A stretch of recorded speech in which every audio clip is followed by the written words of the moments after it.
Illicit heroin use in Australia largely dates back to the Vietnam War, when American servicemen used the drug recreationally while on R&R leave in Sydney. The high demand generated by American soldiers led to the establishment of heroin markets in Sydney's Chinatown and King's Cross.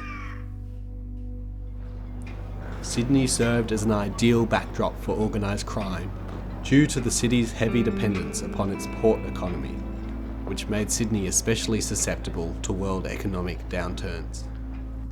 The city's limited police force further allowed crime to flourish. By the 1990s, Sydney had become the centre of heroin importation and trafficking in Australia. Sydney's King's Cross, Cabramatta and Redfern all witnessed the growth of significant heroin markets.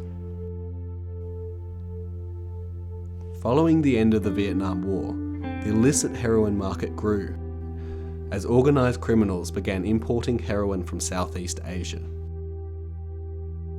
The Australian heroin market was further impacted by the disruption of Southeast Asian heroin trafficking to the US by the US DEA in 1994. Colombian syndicates capitalised upon a new opportunity to supply the American heroin market.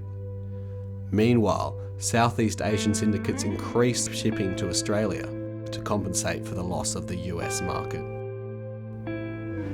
Corruption within New South Wales law enforcement during the 1960s and 70s helped to sustain the heroin market.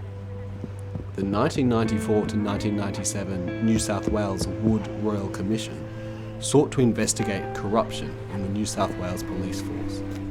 Ironically, by disbanding corrupt law enforcement groups, the Commission reduced law enforcement capacity and made heroin importation easier. Increases in heroin dependence in Australia in the 1980s led to a special Premiers' Conference which launched the National Campaign Against Drug Abuse.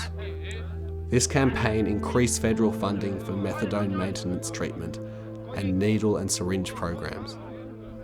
Still, Australia saw a significant spike in heroin use in the early to mid-1990s. During this time period, there was limited funding for the Australian Customs Service, as well as for AFP border and international operations. Increased funding for these agencies between 1998 to 1999 contributed to the disruption of major syndicates and consequently a sharp reduction in heroin supply. This reduction, which was likely caused by a multitude of different factors, is now referred to as the Australian heroin shortage. As the difficulty of importing heroin increased, Australia began to witness smaller levels of supply and smaller criminal syndicates. Law enforcement strategies proved most effective in reducing heroin supply when targeting higher level distributors, as opposed to pursuing street level policing. However, as a rule, criminal syndicates continuously adapt their strategies to evade drug law enforcement. The Australian government presently acknowledges a need not only to reduce drug supply, but also demand and harm.